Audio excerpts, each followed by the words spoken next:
Hello guys, তো good afternoon সবাইকে জানাই। আর জানোই তো এখন মেলার সিজন, কালকে ওখানে কীর্তন, পরশু ওখানে মেলা। তো আমাদের এখানে আমার নিশ্চয় একটা ব্লগ পেয়েছো, সবাই দেখতে পেয়েছো। আমাদের এখানে বুধবার দিন আছে, বুধবার। তো আজকে ওখানে মহাপ্রসাদ খাওয়া হবে আমাদের সত্যনারায়ণ মন্দিরে। তো আমি বনু, আমাদের ঘরে অনেক আত্মীয় স্বজন এসেছে। তো সবাই 12টার সময় যখন খাওয়া দাওয়া হইচই লেগেছিল, আমি ভিডিও দিতে পারিনি। তা এখন আমার ব্লগ ভিডিও স্টার্ট করছি। তো আমি বনু আগে, আর ওরা বাচ্চা পার্টি নিয়ে সবাই পেছনে তাড়াহুড়ো করছে। তো আমরা বলছি তোমরা সকলে পেছনে থাকো, আর আমি আর বনু একাই ফার্স্ট পার্ট যাই। তো আমি বনু এসে পেরেছি, সরি এসেছি। তো ওই মন্দিরটা হচ্ছে আমাদের বাড়ির পেছন দিকে, মাঠের ধান ক্ষেতের মাঝখানের দিকে ওইটা মন্দিরটা। তো যাচ্ছি ওই মেলাতে। ভেবেছিলাম যে আগে যাবো 12টার সময়, তখন মেলা লোকজন কম আসে। তো এখন এসেছি। খাওয়া দাওয়া হলো কমপ্লিট, সবাই খাওয়া দাওয়া করলাম, আমরাও সবাই করলাম। তারপরে বললাম তাড়াতাড়ি রেডি হয়ে নেই, তারপরে যাচ্ছি আর তোমাদের সাথে কথা বলছি। তো আমার ব্লগ ভিডিও নিশ্চয়ই সবাই দেখো, কয়েকজন লোকে দেখো, সবাই তো দেখো, কিন্তু লাইক তো আর কেউ করো না। তো সবাইকে বলছি আমার ভিডিও লাইক করো। তো আমাদের এখানে নাম কীর্তন 4 দিন ধরে চলছে। তো আমরা তো শুনছি ভাবছি তোমাদেরকে শোনাবো, তাই আমরা যাচ্ছি কীর্তন মেলাতে।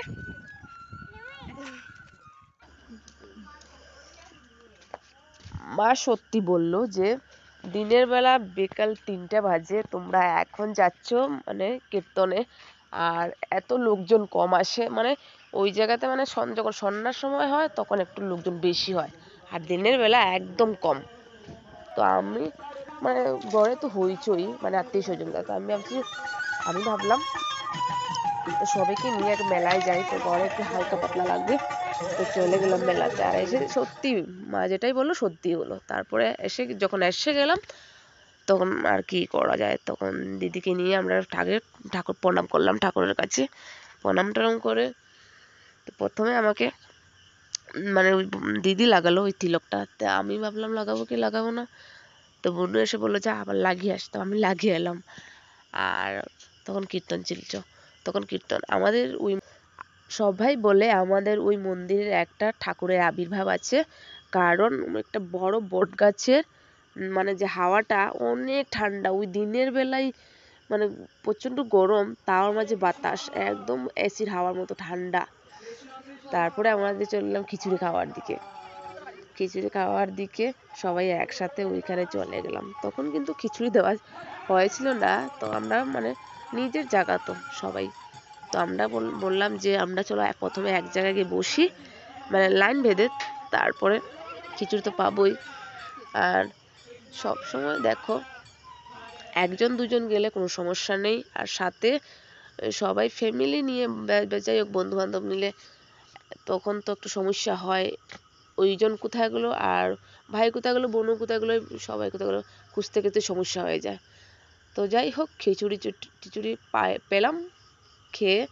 আর খিচুড়ি ছিল অনেক গরম। আমি গরমে আমি বনু গরমে বস্তু বেশি খেতে পারি না। এই তো গরমের দিন আসছে, এই যে গরমের তারপরে চলে গেলাম রাত্রে মেলায় আসতে আসতে আমি কিন্তু একদিন কাঙ্গাল হয়ে যাব সত্যি। যেই মাত্র চৈত্র মাস স্টার্ট হলো, আর শুধু মেলা। এখনো তো রয়ে গেল মেলা, এখনো আমাদের জায়গায় 2-1টা মেলা রয়ে গেছে কীর্তন, আর লাস্ট রয়েছে লামডিং শীতলা মেলা। তারপরে মেলা শেষ হবে। মেলা ঘুরছিলাম, আর ওটা ছিল আমার দাদুর দোকান, দাদুর পান দোকান ছিল। দাদু বললো এই আমাকে ভিডিও কর, তো বললাম তো উঠা, কিছু না, ভিডিও করলো। আর দাদু টাট্টাই আর কি মারলো। তখন চললাম ফটোর দোকানে। একটা ফটো, দুটা ফটো, একটা লক্ষ্মীর আর একটা সরস্বতীর। 2টা ফটোর দাম যেই বললো 700 টাকা। আমি বললাম বাবারে বাবা। বললাম আমি কিনতে হবে না, বেলেগ জায়গায় গিয়ে কিনবো ফটো। তারপরে এক জায়গায় বসে পড়ে পপকর্ন খাইলাম, খাওয়ার পরে আইসক্রিমও খেলাম। আর নিজের জায়গা তো ওই সবে দল ছাড়া একাই ঘুরছি। আর তখন রাত হয়ে গেল, আর রাত 11টা 11:30টার সময় আমাদের আত্মীয় মাসিতো ভাই এসেছিলো। তো তাদেরকে নিয়ে আমি ঘরে আসলাম, আর এসে মাঝখানে এসে ভাতটা খেয়ে আবার গেলাম ওইখানে 11টার সময়। যেই মাত্র 11টার সময় এত ঠান্ডা, বাবারে, বট গাছের বাতাসটা এত ঠান্ডা, মনে হচ্ছে যেন সোয়েটার পরতে হবে, চাদর লাগাতে হবে। তো বনুকে বললাম, বনু তুই থাকবি কি না থাকবি, আমি কিন্তু ঘরে চলে যাব।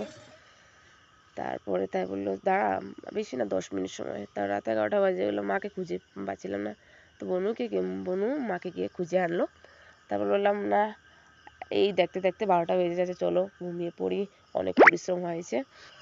তো আমার ভিডিও এখানে শেষ করছি। তো নেক্সট ভিডিও দেখার জন্য তোমরা রেডি থাকো।